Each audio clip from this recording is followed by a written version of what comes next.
Era una típica madrugada del otoño francés, aquella del 10 al 11 de noviembre de 1918, con una garúa helada que calaba los huesos y caía permanentemente, haciendo del campo un verdadero lodazal. Jean-Claude se preguntaba qué hacía él allí, en esa fosa maloliente, rodeado de personas que apenas conocía y que probablemente se habrían hecho una y mil veces la misma pregunta que él. Él, un joven francés nacido un lustro antes de que acabase el siglo XIX, en París, en el barrio de Montmartre, en el seno de una respetable familia de clase media acomodada.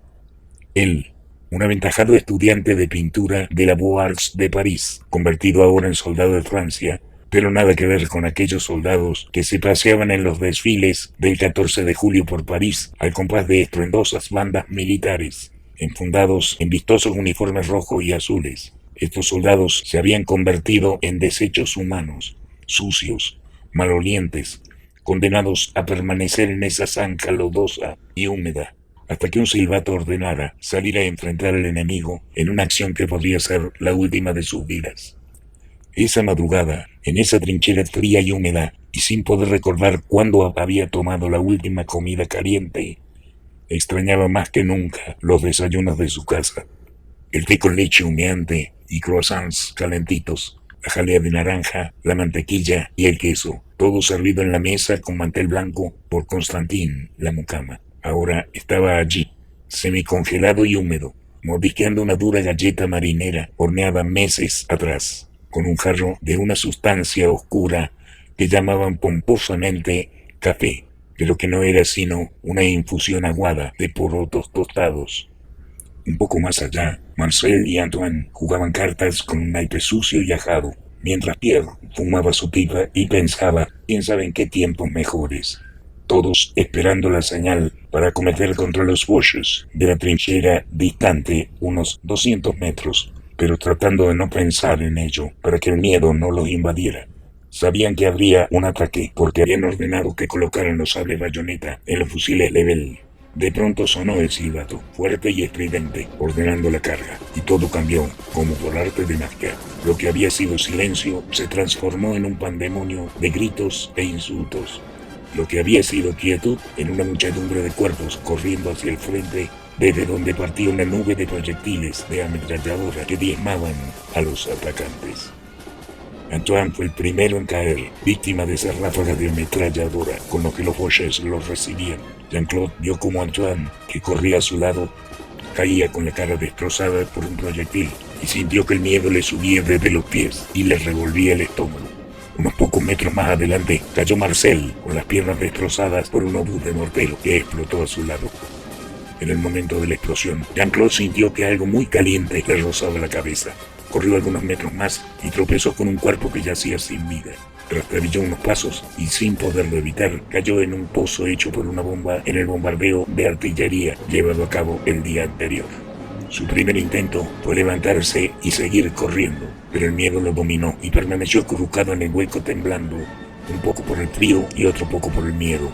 De pronto vio sangre en sus manos. La limpió en su uniforme, la pasó por el costado de su rostro y comprobó que sangraba por la herida que una esquirla del obús que había matado a Marcel le había cortado el cuero cabelludo a la altura de la sien derecha. Entonces el miedo lo invadió totalmente y comenzó a temblar sin control. Afuera los proyectiles de ametralladora seguían matando, derribando soldados que corrían en una carga suicida contra las balas que surgían de entre la niebla. Pasó un tiempo que Jean-Claude no pudo precisar si fueron minutos u horas y cesaron los disparos. Jean-Claude esperó hasta que el sol estuviera más alto y lentamente asomó la cabeza por el borde del cráter de la bomba. Un silencio pesado se había sentado sobre el campo que ahora era un cementerio a cielo abierto. Toda su compañía había sido aniquilada en ese ataque sin sentido y él era el único sobreviviente. Se dejó caer nuevamente en el fondo del cráter. Su miedo le había salvado la vida. Allí estaban Antoine, Marcel y Pierre, y otros amigos y camaradas de armas, destrozados por las ametralladoras alemanas, inmóviles bajo el débil sol del invierno. Él solamente había recibido una herida, la esquirla de granada que mató a Marcel y que rozó su cuero cabelludo sobre su oreja derecha.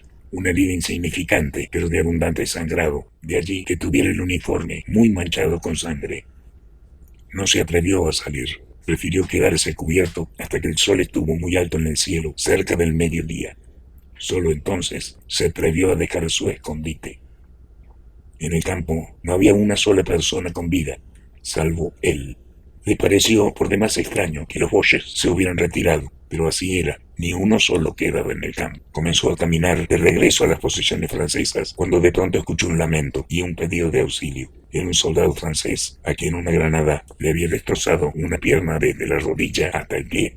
Lo cargó como pudo y ambos emprendieron el regreso a las líneas francesas, que para su sorpresa también se habían retirado. Eran casi las 12 del mediodía del 11 de noviembre de 1918. Luego de caminar un buen trecho, descansando de ratos, fueron encontrados por una ambulancia francesa que patrullaba la zona en busca de heridos. Por ellos, Jean-Claude se enteró de que el 11 del 11 a las 11 se había firmado un cese el fuego y la guerra había terminado, lo que explicaba que los alemanes hubieran abandonado sus posiciones. La ambulancia los condujo hasta un hospital de campaña, donde inmediatamente fueron atendidas sus heridas. En eso estaban cuando la enfermera que lo atendía le preguntó a Jean-Claude cómo se había producido el corte entre la oreja y el borde del casco. Ante esa pregunta no supo qué contestar. Iba a hacerlo y a contar lo de la esquirla y la caída en el cráter de la bomba, y mentir una pérdida de conciencia, cuando su improvisado compañero herido, que estaba siendo atendido a su lado, intervino. Fue un alemán con su bayoneta. Yo vi cómo pelearon y cómo, después de ser herido, liquidó al alemán con un golpe maestro, le pegó en la barbilla con la culata del level, y cuando cayó lo ensartó con su bayoneta. Comencé a perder sangre y creo que me desmayé, mintió Jean-Claude. Y la historia pasó de la enfermera al oficial médico jefe de la patrulla, quien lo consignó en su informe, adornándolo con alguno que otro detalle de cosecha propia. Y la historia siguió subiendo hasta el comando general del ejército, donde llegó arreglada en varios pasos intermedios. Así el general a cargo se enteró, días después, de que Jean-Claude solo había luchado contra una docena de Boches y los había hecho huir tomando la posición, que había girado las ametralladoras 180 grados y las había vuelto contra los propios enemigos, una acción por demás heroica que merecía un galardón. Y el ayudante del general filtró la noticia a los periódicos de París, que publicaron con grandes titulares la hazaña de Jean-Claude, y el presidente consideró oportuno otorgarle la Legión de Honor. Días más tarde, estaba en el cuartel acomodando su catre cuando recibió la noticia. Al día siguiente, el presidente lo condecoraría en una ceremonia especial con la Legión de Honor por su valentía. Y esa fue la gota que rebalsó el vaso. Sintió de pronto unos enormes deseos de vomitar. Pensó en sus compañeros, pudriéndose en el campo de batalla. Pensó en Marcel, mirándolo fijamente desde el suelo, con ambas piernas arrancadas por la explosión. En Antoine, con su cara destrozada por ese proyectil de ametralladora. Pensó en que iba a recibir la Legión de Honor por su cobardía de esconderse en el cráter de bomba. Y no pudo más. Tenía que decir la verdad. Pero, ¿qué pasaría si lo hacía? No, ya era tarde. Debía aprender a vivir con eso. Al día siguiente, todo estaba preparado. Estaban presentes el presidente, el ministro de la guerra, el jefe del Estado Mayor, varios generales y otras altas autoridades. Pero cuando fueron a buscarlo, Jean-Claude había desaparecido. Nadie lo había visto desde el toque de silencio de la noche anterior. Según el boletín que se entregó a la prensa, la ceremonia fue suspendida por causa de fuerza mayor.